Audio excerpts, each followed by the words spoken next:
the San Angelo Cones. Full lineup is as follows. Leading off, first baseman number 11, Steve Renato, batting second. Number 17, second baseman John DeJamba. In the 3 slot, left fielder number 10, Joseph Hicks. Batting cleanup and designated hitter number 20, Miguel Alfonso. First pitch into Renato, called strike. 0-1 Renato. First pitch time, 6:08 p.m. Central Daylight Time. Remainder of the lineup after the 0-1. Swung on, pop foul over our heads. 0-2. Batting fifth, center fielder number 24, Justin Reed. In the 6th slot, number 15, third baseman Ryan Hudson. Batting seventh, number 18, Bubby Williams. Williams, the catcher this evening. Batting eighth, right fielder number 7, Cody Hudson. And rounding out the lineup, shortstop number 6, Jordan Marks. The 0-2 delivery swung on. That one's driven foul over the rooftops, and the count resets at no balls and 2 strikes.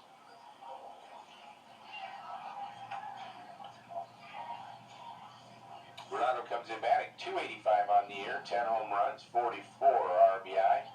Looks in a curveball that sails low and away for ball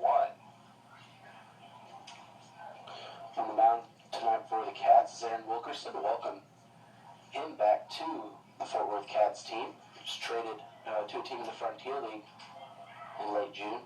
The 1-2 swung on, high drive straight away left, make that right field. Chris Ellison eases back, reaches up, makes the catch. F7 for out number 1. I must be in backwards land. Make that F9. Put him in left field, and then I decided to tell you it was F7. It's actually an F9. Should not take naps on game day. But I feel recharged. I'm just still a little cloudy. John DeJamba steps up. DeJamba, 358 batting average, takes a swing at the first pitch he sees. Drives it foul off the very top of the backstop for strike 1. DeJamba has a pair of home runs, 39 RBI.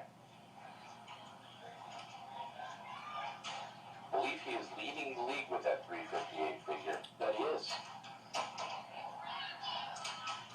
He's facing Aaron Wilkerson, who's leading the United League in strikeouts, wins, and earned run average. So, excellent matchup here between these two, and just fun to watch Wilkerson pitch. He was traded on June 21st to the Florence Freedom of the Frontier League, and had 3 starts there, and now he's back with the Cats.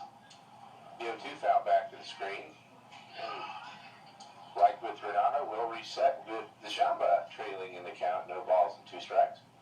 Kind of curious to see if DeJamba's folks are listening in on our feed or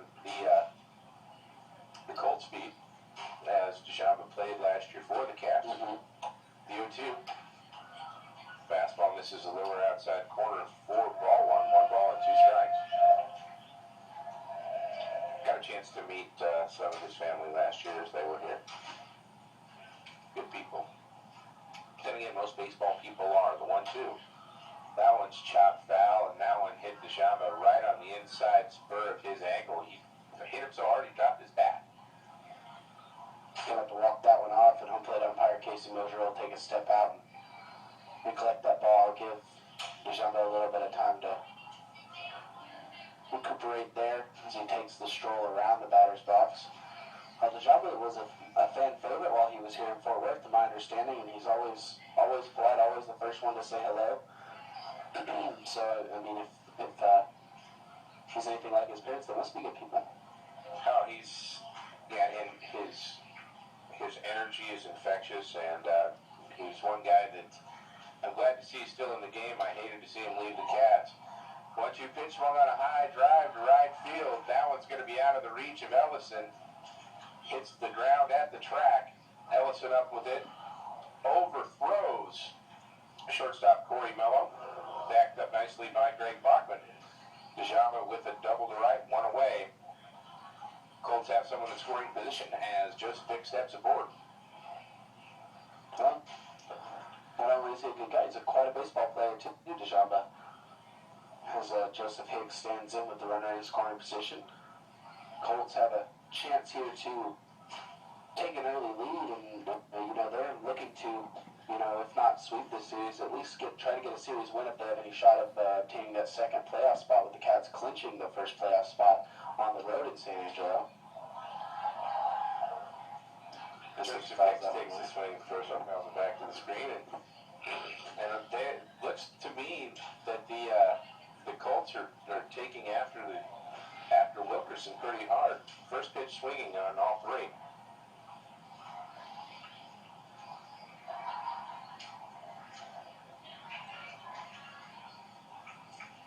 Get you set to the Cats defense after the 0-1 pitch. Slap foul off the right side. That one top of the concourse, 0-2 to Hicks.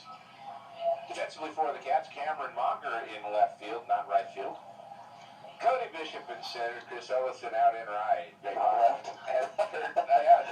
Greg Lockman at third base, Corey Mello at shortstop, Josh Band at second, Ryan Miller first behind the dish.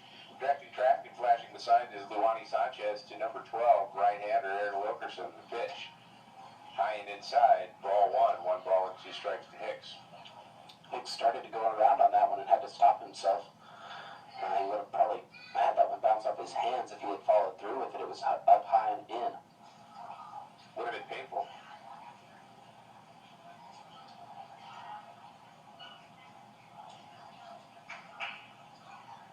Pitch swung on and drive to the gap in left center field.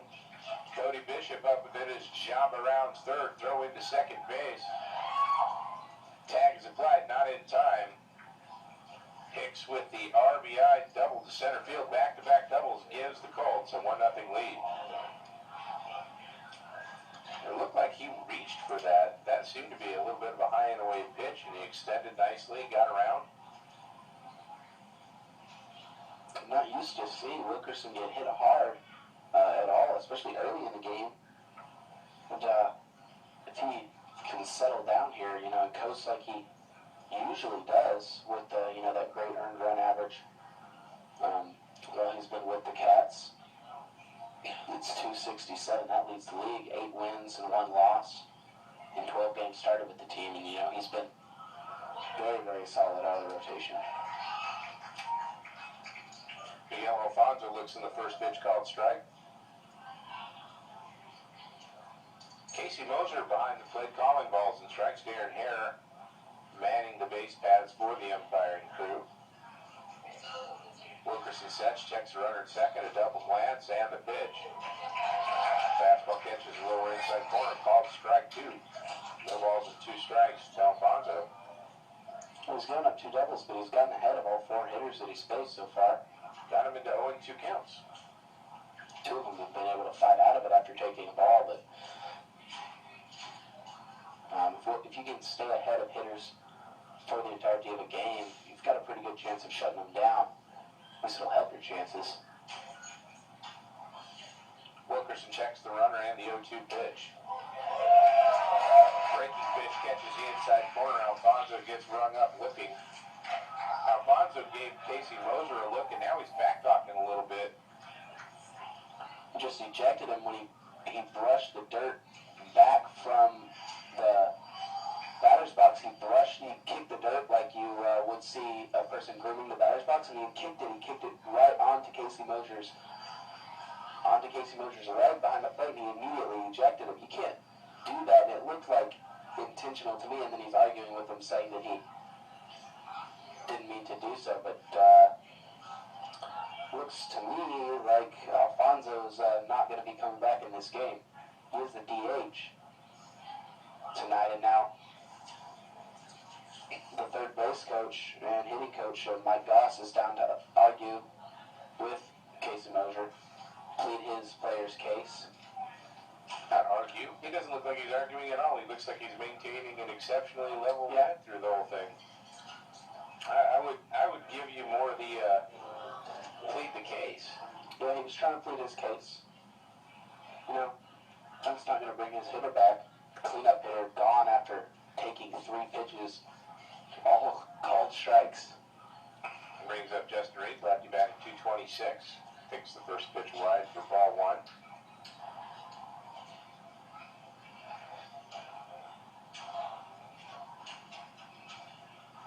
Wilkerson looks into Sanchez for the side. Checks the runner. And the pitch.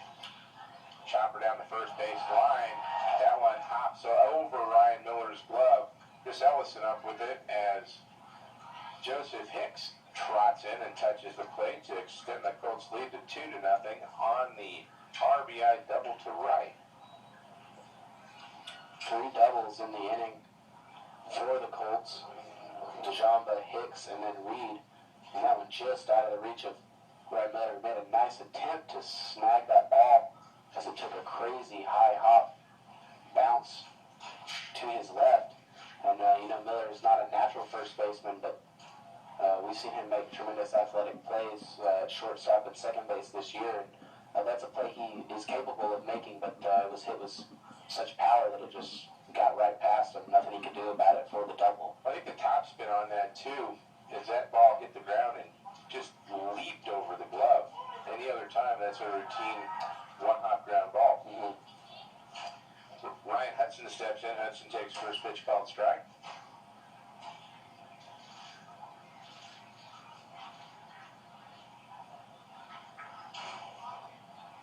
Hudson batting .297.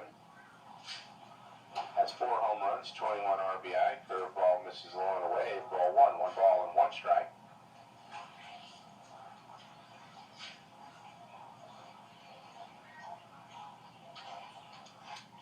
Wilkerson works out of the stretch, looks into Sanchez for the side. Checks the runner at second, and the pitch. That one swung on, lifted high down the right field line. It will drift into the stands. 1-2 to Hudson. Only one batter in 6 has gotten ahead of Wilkerson in the count, and that was Justin Reed, who hit that sharp ground ball RBI down the first base line.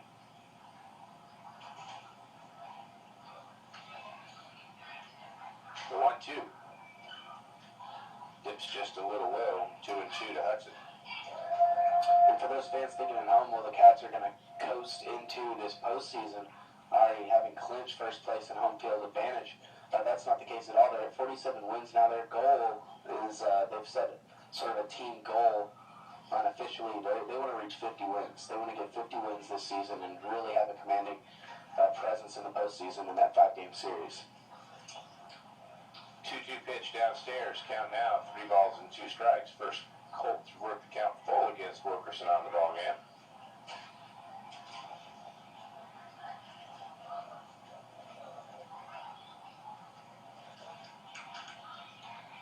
Wilkerson sets, checks the runner and the payoff pitch.